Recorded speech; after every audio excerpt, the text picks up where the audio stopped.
嗨，大家好，我是躺平叔，带来一下真正的中国。今天是2024年11月29这一期咱们聊一聊最近东北证券首席经济学家付鹏他在汇丰的一个演讲，他这个演讲的内容还挺有意思，非常充实尺度呢也不小。讲这个话题之前呢，先讲一个插曲。今天这个热搜是付鹏怒怼汇丰，大概是付鹏跟汇丰之间什么合作，然后这个汇丰应该是在全国很多地方搞一些讲座或者论坛，面对他的这些大客户，应该这么个形式然后那个付鹏呢作为嘉宾讲，他们其中有一场活动大概在11月30号杭州叫康莱德酒店这个活动叫慧眼观天下闭门分享活动，关起门来分享小范围传播。这个应该是汇丰为他的客户搞的，请付鹏去演讲。这种活动恐怕全国各地日程都排开了，但是11月30号的杭州的这个活动呢取消了。那么你客户都通知了，结果这活动就取消，那你得有理由告诉客户发生什么了。所以说这个汇丰的客户经理就给客户通知说这个分享活动取消，原因是什么呢？原因是付鹏作为嘉宾，主要是靠他来讲来分享这个主角不能出席。为什么不能出席呢？说付鹏被监管约谈了，也就是被谈话了。结果这个付鹏就怒了，他说会议取消是汇丰的问题，却去歪曲造谣，说你们下面这批人为了掩盖自己的问题，到客户那边推说造谣是很不道德的，律师函已在路上等你们道歉。当然这个是题外话为什么说付鹏被监管约谈呢？那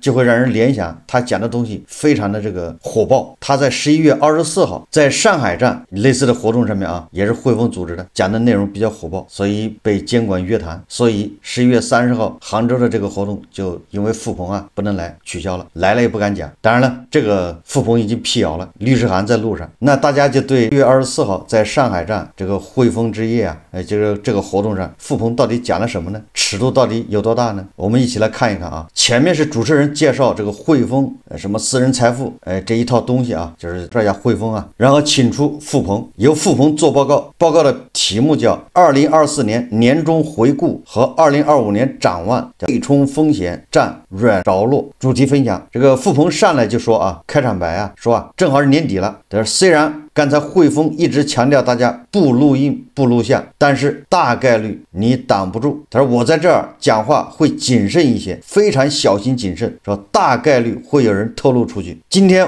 我和大家分享的内容基本上都是官方的，回顾会多一点，展望不多，因为这个月展望完了之后下个月怎么办？他说有些话对我来讲我倒觉得很简单。他这个演讲的前面主要是讲这个世界发生变化，近20年左翼占据上风，但是最近这几年右翼开始抬头，就这个意思我们不多讲了，我们主要讲它跟国内相关的。这个付鹏对他的听众说过去40年已经发生翻天覆地变化，从2016年开始，中国也不再是过去的40年的中国，美国也不再是过去40年的美国，日本也不再是过去40年的日本，东南亚也不再是过去40年的东南亚，你资本运转的逻辑框架都在发生巨变。而这种时刻下，如果你保持着过去的思维，你并不能理解我在讲什么。也就是付鹏说你还按过去惯性思维，你就不知道他在讲什么。然后付鹏说大家一切看缘分，说我不需要完全说副总在胡说，我并不认同，无所谓的。但你能听懂你就听懂，你能早理解你就早理解，早理解就能顺着这条线 get 到2016年之后世界发生了巨变。付鹏的话的意思就是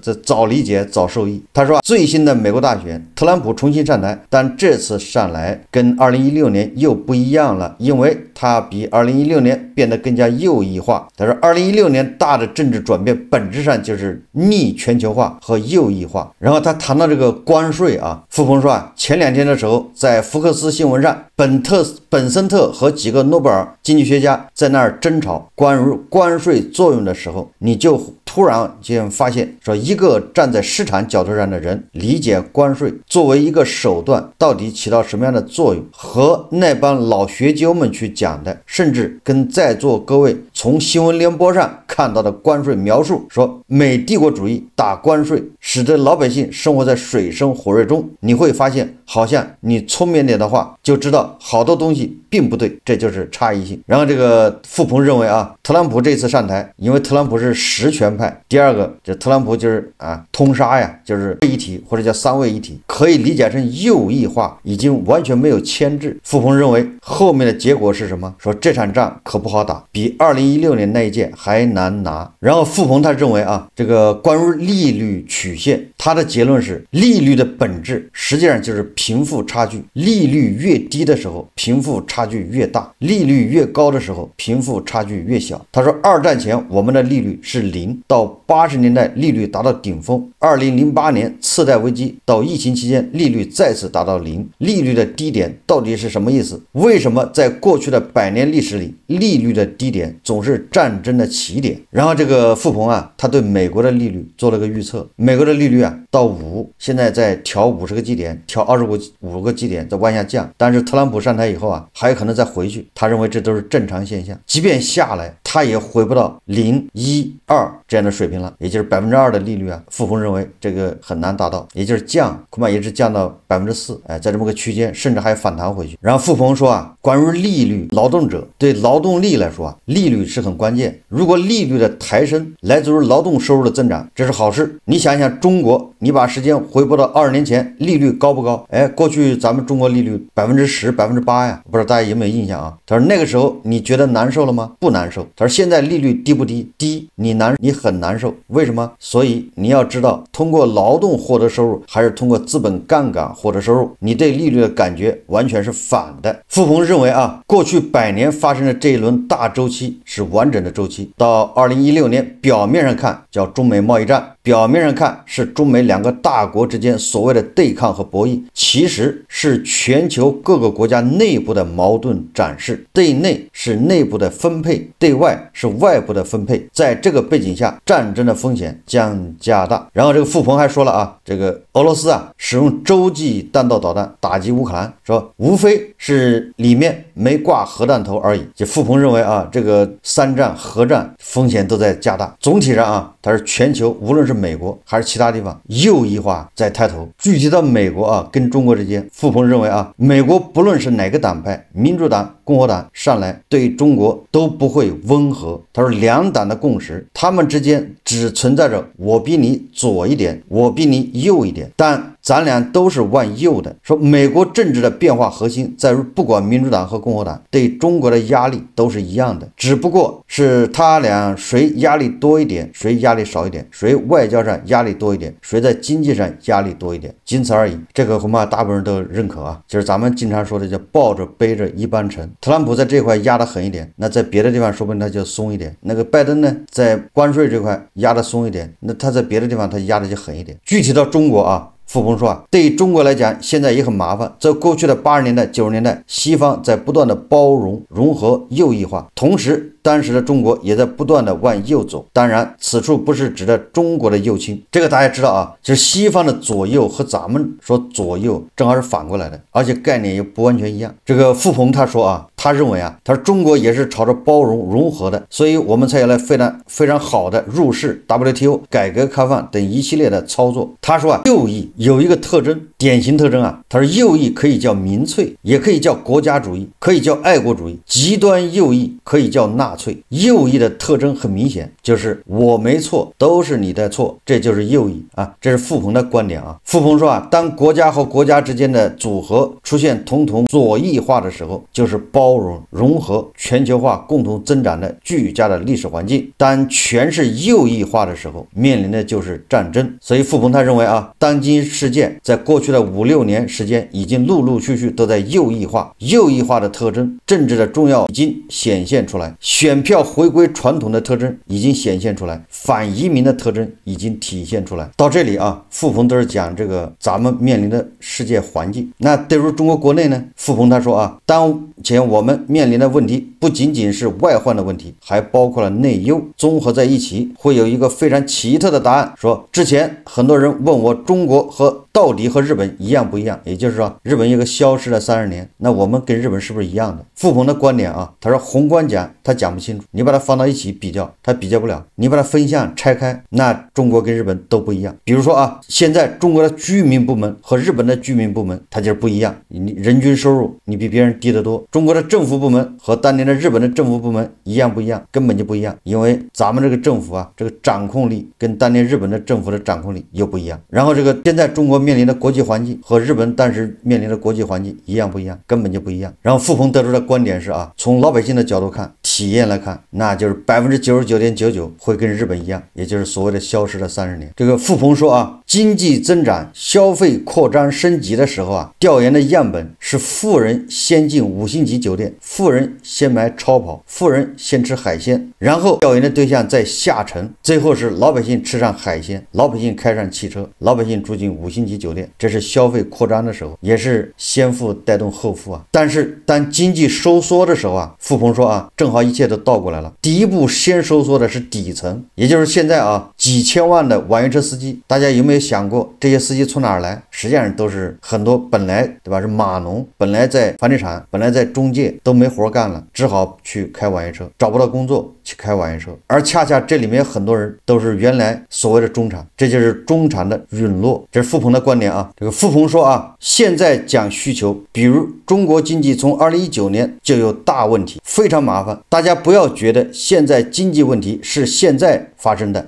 其实2019年就已经开始了，在今年是恶化的。所以今年的情况你们都不知道有多严峻，数据里已经告诉你非常严峻。所以啊，8、9月份的时候必须转向，说那时候很多人不理解，因为过去的一年大家都养成了一种习惯，这也是右翼化的特征。右翼化的特征就是我没有错，都是你的错，我不许你说我错。这个大家要记住了，这是反过来的。傅鹏所说的右翼化，实际上就是我们常说的夹头，所谓的正能量，但是也不完全等同啊，意思是差不多。过去几年我们的右翼特征当中体现出来的，大家都有一种习惯，国内经济不许说不行，谁说不行谁就是叛徒，谁说不行谁就是不爱国，谁说不行就往上攻击他。你看，这就是你要说中国不好，那就是唱空中国经济。问题是诞生了另外一种生意，什么生意？你们懂的。什么生意呢？不就是割爱国流量吗？割爱国韭菜啊，做爱国生意。傅鹏说啊，你只要说这东西遥遥领先，8000块钱的东西就能卖你18000。这个傅鹏啊，不点名的说那个一波三折手机啊，加头老师不是跑去买一部一波三折手机吗？傅鹏说啊，到最后谁才是那个误国误民的？历史会有正确评价。8、9月份到底中国发生了什么事情？大部分人在当时并不了解。8月27日开始，你们关注一下所有在金融峰会上和论坛上全部让你敞开了讲中国经济的核心问题啊！这里我给总结一下啊，实际上就是从易纲啊在上海的一个什么论坛上开始讲，大胆的指出中国已经面临通缩问题。从那天开始，专家学者才敢放开了谈中国进入通缩，在以前都不敢承认，谁谈不敢提这个词，都不承认是通缩啊，就这意思。傅鹏说他在9月初的时候啊，提的政策建议里都没敢用解决2个字，而他说那时候会发现社会上的整体风气依旧沉浸在不许说我们不行，我们挺好的。他说到现在为止，现实情况是什么？他说啊，这个股市啊10月份起来这一下，猛冲这一下，跟经济好有关系吗？他说恰恰出现的情况是经济差才来这么一下，而不是经济好。那傅鹏的意思就是跟经济没关系，纯粹是人为要他这么来一下的目的是对冲这个通缩。按照通常逻辑啊，经济好这个股市才会来一下，就是涨一下。现在恰恰相反，是因为经济差，所以让它涨一下。你看看，然后傅鹏又说啊，现在出的所有政策有没有达到目标呢？傅鹏说了啊，说有一讲一，没有达到目标。然后傅鹏认为啊，国内经济的核心变量是人口的老龄化，不仅困扰中国，也困扰韩国、日本，还有西方。老龄化对于中国、韩国、日本都不是好事啊。然后他说啊，不要纠结于 CPI 这个数字。傅鹏的意思啊，就是 CPI 这数字它已经不能完全反映真实的需求。他举了很多例子啊，这咱就不说了。他说啊，底层老百姓是一点点往上反馈的，就是老百姓的这种需求这种数字啊，一点一点往上反馈，不会很快的作用到宏观经济数据里。所以你在疫情后看到的这个 CPI 数字啊，说大平台还没有快速往下掉，但当时的底层，比如说网约车司机、送外卖的，其实一点一点的在感受到痛苦。这就是我们个人的微观体验呢，跟这个宏观数字之间的差异。宏观数字看还可以啊，5%的增长，失业率也只有5%，完了每个人的收入啊增长6%，但实际上每个人都觉得很累，压力很大。他说啊，比如这些金融机构啊、券商，他们做路演，他们就没有这个收入下降的感觉。说的是去年啊，但是今年为什么金融机构、券商、基金觉得痛苦呢？因为他们被裁员了，他们被降本增效了，他们被要求退奖金了，板子打到了他们的阶层之后，他们开始感受到痛苦，所以他们的调研报告里面这个风向就变了。富鹏认为啊，今年经济为什么从3月份之后这个数字一路掉下来，就是 CPI。富鹏认为非常简单，就是中产阶级陨落。富鹏举例子啊，他说别说今年了，这2年底层慢慢拼多多，咱们一直说啊，拼多多是消费降级的一个代表。为什么拼多多这么火？市值差点就超过了阿里，是京东的3倍，就是因为消费降级，抓住了这个风口。这富鹏说啊，刚开始是底层用拼多多，现在应该是中产阶级开始拼多多。就是富鹏认为啊，中产阶级实际上是消费的主力，中产阶级收缩对宏观经济冲击是最大。中产阶级啊，他买车买房，然后高消费。富鹏说啊，底层说是今天干个活跑一跑，有钱挣没钱挣都得吃个龙江猪脚饭，反正也不贵，多挣钱了跑个单王，跟老板说啊，龙江猪脚饭加个蛋。就是富鹏的意思什么意思呢？就是中产阶级乃是消费的主体，现在被压缩，那个底层啊你没得压缩，底层他已经叫缩无可缩，每天就吃个猪脚饭，你还让他怎么缩？他收缩他就吃方便面，就是底层已经缩无可缩了。本来这个消费的活力啊在中产这儿，现在中产陨落，消费就更起不来啊。这富鹏就这意思。然后富鹏说啊，他认为现在的消费降级其实不仅仅是降级，这是一个大周期，大部分中国投资人人生第一次经历这样的周期。然后说到这个 PPI 啊，富鹏说啊，就是 PPI 是企业利润的相对应，就是反映了企业的利润。PPI 为负，实际上就是企业啊拼命的打价格战，竞争，我卷你，你卷我，上游卷完卷下游，下游卷完卷客户，卷到最后就卷到谁能活着，这就是 PPI 为负的答案。最近啊，最典型的例子就是比亚迪要求供应商2025年加10%，这就是卷。这个富鹏啊，他评论啊，这个最近几年流传的网上流行的叫内债不是债。富鹏说啊，不知道这话是谁传出去的，很多人在那儿喊内债不是债，这是我们家祖传对联之一。说这个下联是什么呢？它的完整的话叫内债不是债，只要人还在，横批是万税万税万万税。任何国家的本币债务就是内债啊，就是对自己本国居民的征税权。税等于什么呢？税基乘税率，税基等于人口和收入函数，一叠加就是人口收入乘以税率，这就是税和债务。内债不是债，只要人还在。然后富鹏说啊，现在中国的化债化什么？要么增加税率，要么增加人口，要么增加收入。人口不增，收入不增，答案只有一个，增税率。你看看啊，富鹏认为啊，这为什么现在咱们每年1200万大学生毕业找不到工作，但是同时又嫌人口出生率下降，一年出生900万的新生儿又嫌少。你看为什么这么纠结矛盾呢？人口下滑，那你要想保持这个收入化债，要么就提高税率，要么就增加收入。富鹏说啊，照这个推理的话，房产税、遗产税都会陆续出台。为什么呢？他说年轻人不生，咱们收不着他们的，那就收老年人的。所以富鹏说啊，内债不是债，那是对政府来说成立，对老百姓来说呢，内债就是税，说通俗一点。所以还债怎么还？税。这就是咱们节目里面一天到晚说的谁来买单的问题。那些钱扔到了贵州大山里面，扔到了什么水丝楼，那些钱盖什么成都老干部疗养基地，谁来买单的问题。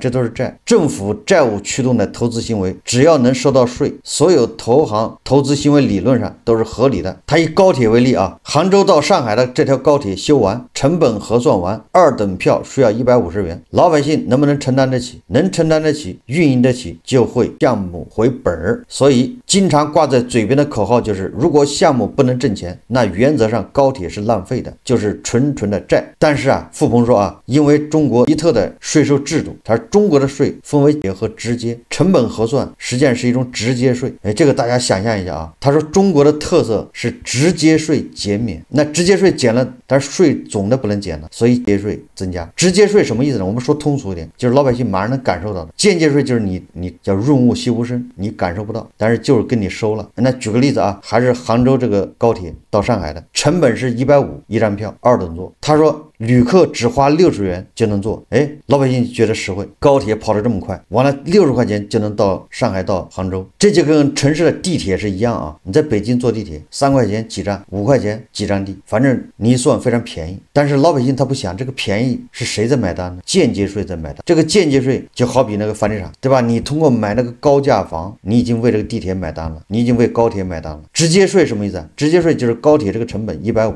那你就得160，地铁一站地就是10块钱或者5块，现在呢一站地只有2块，就这意思。所以付鹏说啊，内债不是债，但是最终还是有菜买单。所以咱们一天到晚说啊，谁买单啊？最终谁买单啊？你我他，你以为跟你没关系，实际上你是买单的。最后啊，付鹏谈到了汇率，付鹏认为啊，汇率就是一种平衡，利率不能那么低，财政不能那么阔，汇率不能那么贬，说三者之间找平衡。他说啊，比如2%的利率对应的就应该是7到7.3的汇率，财政对应的就是能救地方政府。如果明年打贸易战变得更加严峻了，那利率可以更低点，比如说破2，汇率可以往上放一下，7.3到7.6， 7.3到7.8，财政可以再扩一点，这是我们现在手上唯一剩下的牌，怎么可能一次给你打出去？就是付鹏认为啊，明年利率是在7.3到7.8之间，这个跟咱们在节目里面经常说的也差不多。利率是人民币贬得太快，国家一定要出手干预，但是不贬贸易也不行，所以它是一个平衡。这里面啊，付鹏讲了一个更核心的关键，就是关于分配。关于分配这个呢，我会另做一期节目介绍付鹏的观点。付鹏和其他的专家啊，正好形成鲜明的对比，就是怎么进行分配，二次分配。最后啊，是问答环节，就有人问付鹏这个结构性机会在哪里？付鹏说啊，抛弃中产，就是他这个是针对那些投资人、厂家的，就是你生产的东西，你要么就是卖奢侈品，你要么就卖这个群众啊，就是拼多多啊，性价比高的。因为